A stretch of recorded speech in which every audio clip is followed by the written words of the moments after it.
Hello, everyone. Here's what's coming up tonight on News Center Now. The minimum wage debate has reignited. We'll tell you why. Also, a lot of people woke up this morning without power. We'll have a live report talking about what happened. Plus, why a case in Bangor right now, a man on trial for a murder nearly 4 decades ago, is giving new hope to a family that's looking for answers. This is News Center Now.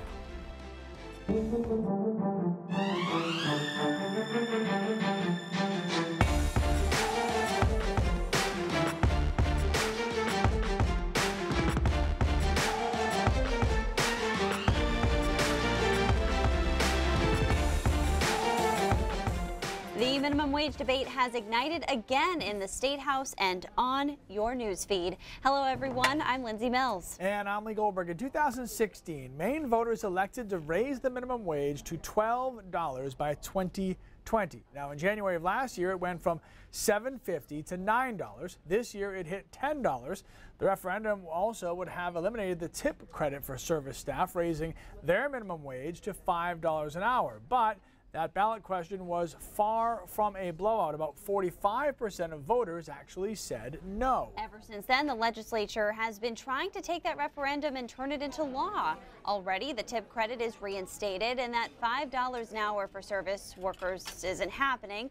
The minimum wage law has been brought up for debate over and over. Some Republicans saying the rapid increase could hurt small business. Some Democrats saying voters have spoken and their choice should be honored. Now, here's the thing. Today, there was a hearing on the new bill in Augusta, and Republican member of the House says that we should roll back to $9.50 an hour this year and increase to only $11 in 2021. Representative Stetsky, who sponsored this bill, says we need to slow down before we do irreparable harm to the economy, saying, quote, LD 1757 relieves a bit of the pressure on businesses and allows them some time to catch their breath in hopes that fewer will cut hours, lay off workers, or go out of business, end quote. So we want to know what you think in today's Pulse poll. Tell us what you think the minimum wage should be in Maine. $7.25, which is the federal minimum wage, $11 as proposed in this new bill, or the $12 that Mainers originally voted for in 2016. Go to pulse.newscentermaine.com to vote or select the Pulse tab on our mobile apps. All right, so we get out of the building, go talk to voters and find out what it is you guys are thinking about, and what do you think the minimum wage should be in today's economy?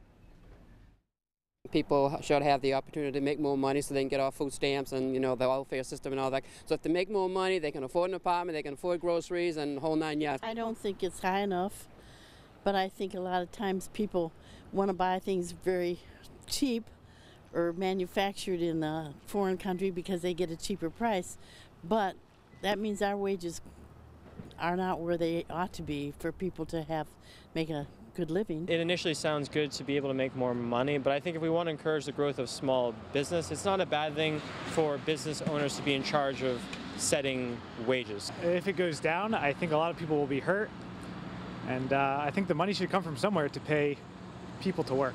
In general, I think people deserve a higher minimum wage. It should not go down. You know, at some point, there has to be a happy medium. Well, this bill would also set up a training wage for children under 18 or for employees in their first 6 months. We have that all laid out on our website and mobile app. In other news today, Starbucks announced that their baristas will actually get a pay raise thanks to the new tax bill. The coffee company is now the largest major employer to pass the tax cut benefits on to its staff. Starbucks will allocate $120 million for higher pay, stock grants, and paid parental leave. The company said that recent tax changes have helped to accelerate the new benefits program. Now, we're taking a look now at that Pulse poll just to kind of see what viewers are saying at this time. It says, what should Maine's minimum wage be? Right now, 61% saying, about 60% saying $12, 21% saying $11, and 16% saying $7.25. So keep voting, and we will keep checking in. What we can all agree on is today was beautiful. What might be debatable is how much we like the cold that's coming up. Jess Conley is here to give us those Democratic details. Yeah. Today was nice, though, right? We didn't have to deal with any of the freezing rain, although it was a little bit slick in some spots, definitely this morning. Our current temperatures on the cool side. We started out nice this morning, mid to upper 30s, but now we have cooled off down into even some upper teens and lower 20s, low 20s at the coast. It's 26 right now in Portland.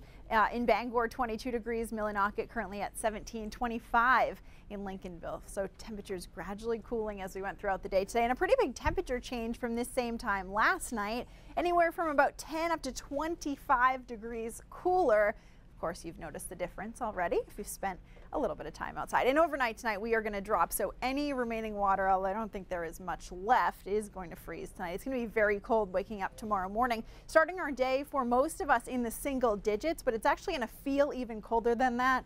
More great news, right? With the wind chill, it's going to feel definitely like it's below zero across the state overnight tonight and then at times throughout the day tomorrow. Because of this, the National Weather Service has issued wind chill advisories in effect for the day tomorrow. Some locations could fall as low as 20 to 30 below through the day tomorrow and into tomorrow night. So be ready for a couple days of some extreme cold, guys. All right, bundle up, everybody. Bundle up. When we come back, Sean Faircloth is promising what he calls a clean campaign for governor. What does that mean? Well, he's live in our studio to answer your questions after the break. And the NFL rejects a Super Bowl ad for American veterans. Katie will explain why later on Now. Over the last few months, we've had a number of gubernatorial candidates stop by our studio to answer your questions. Today, Sean Faircloth joins us to talk about his race for the Blaine House. Sean, first of all, you have a lot of messages for clean elections and clean money. Why do you think that message is important to voters? Because I think voters are correct in thinking that a lot of times our government has been taken over by big money and special interests, and that we need the average people to take control of our government. So I'm running clean elections, which means I seek $5 contributions and for seed money $100 contributions. And we want the citizens, the citizens to really control this campaign and to speak for average people who need a raise. All right, Colleen wants to know what your plans are to control spending in government.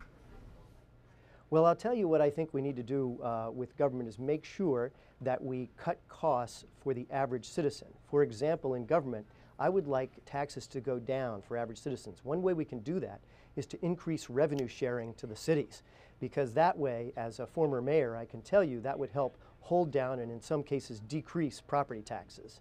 So I'm really looking forward to that as governor. Okay, and Patrick, one of our viewers, wants to know what your plan is to assist in the rollout of the legalization or the sale purchase of marijuana if that comes to fruition.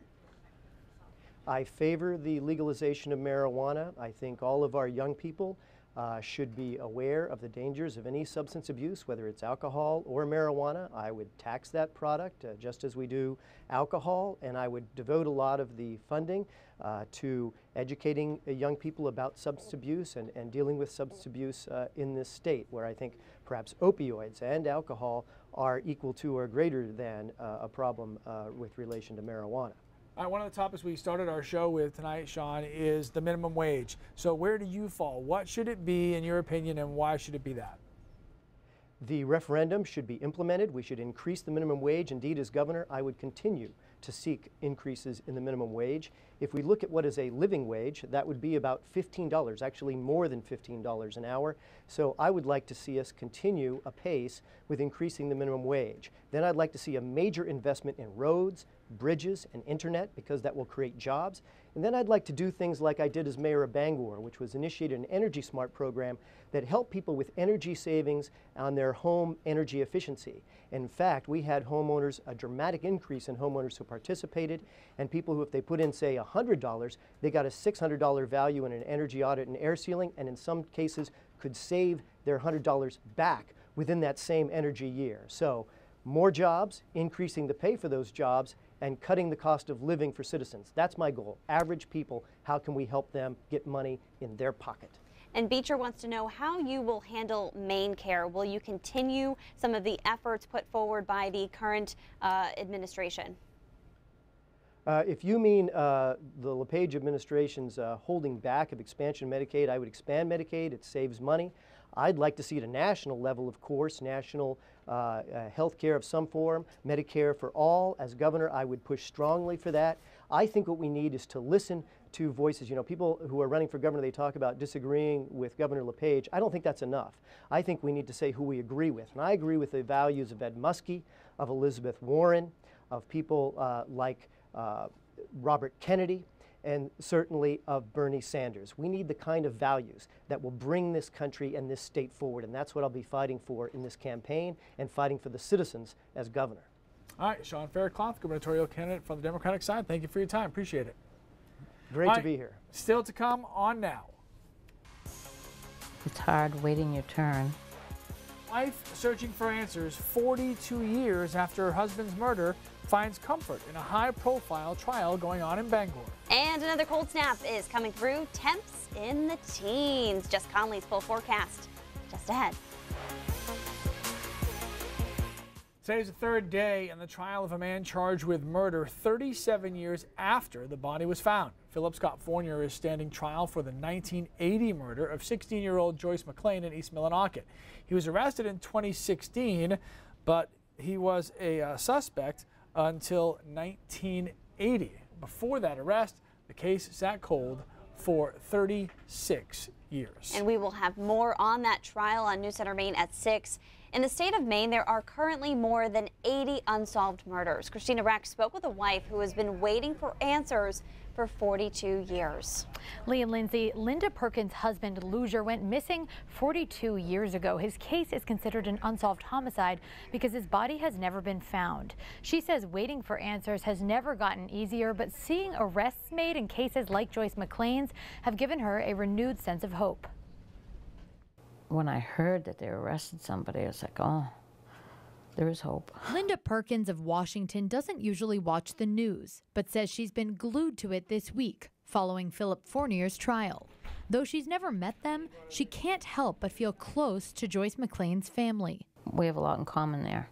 They're not knowing there's no justice. There's, pain, heartache. Perkins knows that pain and heartache all too well. After her husband Luger went deer hunting in November 1975, she never saw him again. When he wasn't home, I just knew something was wrong. Luger's body has never been found. His wife Linda was left alone at 19 years old with 3 infant children to care for.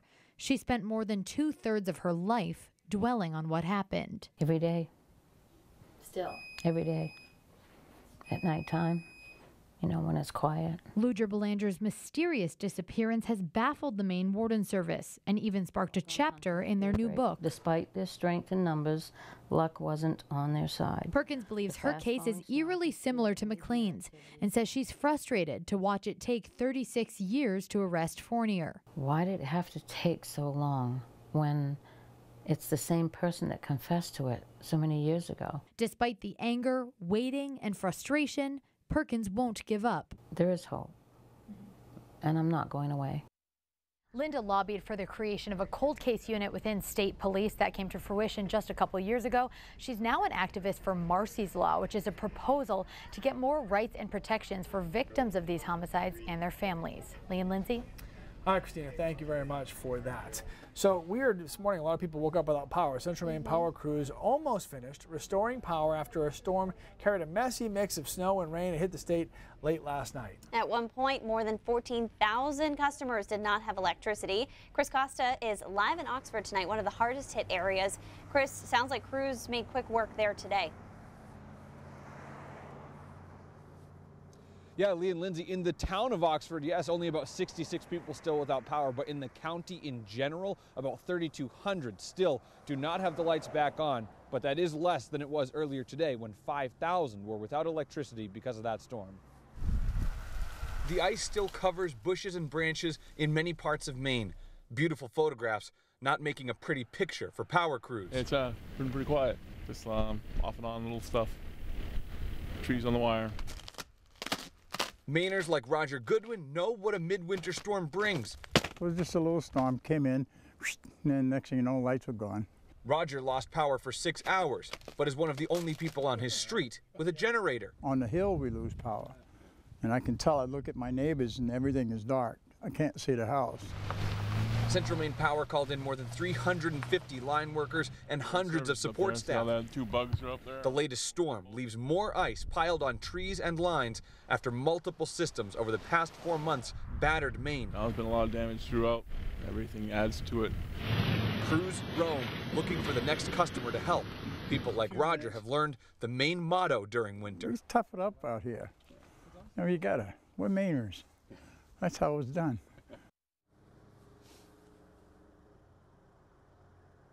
Now, just down the street from here, you'll see that gas station. It's pretty far off in the distance, but that has been one of the main meetup points for a lot of these power crews, these tree crews, all trying to figure out where to get to meet and then disperse so they can get the power back on. They expect that the majority of people will have their power back on by late this evening. Lee and Lindsay. All right, Chris Costa, live in Oxford. Thank you very much, sir. Checking in with Jess Conley. Hello. So yes, of course, a lot of those outages, you know, weather related. Unfortunately, but today it was pretty nice out there. Yeah, it's better, right? It's been cooling off kind of gradually throughout the day. So if you went out early this morning, it was nice. Our high temperatures were actually earlier this morning, and we started out in the mid to upper 30s for many of us. Tonight, though, we're cooler, most of us in the low to mid 20s, and it is going to cool off overnight tonight. You'll be waking up to temperatures tomorrow morning in the single digits, some low teens at the coast, but either way much cooler than what we've been dealing with for the past couple of days. Higher pressure is moving in and lower pressure is moving out from that last storm system we just saw. So in between the high and the low, we'll get some pretty gusty winds. Skies though clearing out as that higher pressure system moves into our area, but the winds, it's pretty breezy. Winds for the most part 5 to 15 miles an hour with wind gusts even higher than that. We've had gusts around 20 to 25 miles an hour for much of the day today. Because of the cold temperatures and the fairly high wind gusts, we do have wind chill advisories in effect for tomorrow. We'll look at those in just a second. So let's go through the timeline here. Overnight tonight, again, dropping into the teens and lower 20s. As we get into tomorrow morning, those temperatures will be chilly to start the day, single digits and low teens to mid-teens at the coast. And we're not going to warm up very much tomorrow. Our highs will be in the upper teens and low 20s for your Thursday, plus it'll be windy. And when you factor those two things together, we're talking about wind chill values statewide tomorrow at or right around 0 for much of the day on Thursday. By Friday, temperatures pretty much the same situation, but the wind should die down quite a bit. Our highs on Friday in the low to mid 20s. Plenty of sunshine though, both Thursday and Friday. So if you want a little of that, you should be in good shape. Here's a look at the projected wind chill. By Thursday morning, wind chill values for the most part below 0, farther north below 10 below. And then as we go into the day on Thursday, those wind chill values warm up at least a little bit. They drop again though Thursday night into Friday morning. Again, wind chill advisories in effect for the areas shaded in blue here because the wind chill values could be as cold as 20 to 30 below overnight into the day on Thursday. Seas 3 to 5 feet for tomorrow. There is a small craft advisory in effect until 7 o'clock tomorrow morning. Here's a look at your extended forecast. Again, chilly for the next couple of days, both Thursday and Friday. We're in the upper teens and low to mid 20s for our highs. As we get into the weekend though, much more mild, but with the mild temperatures, we'll see some clouds move into Saturday and Sunday though. Some Milton highs in the low to mid 40s, so should be a pretty nice change of pace if that's what you're looking for. I know a lot of people enjoy the outdoor winter activities as well. But all right, Jessica, thank you very much. Thank you.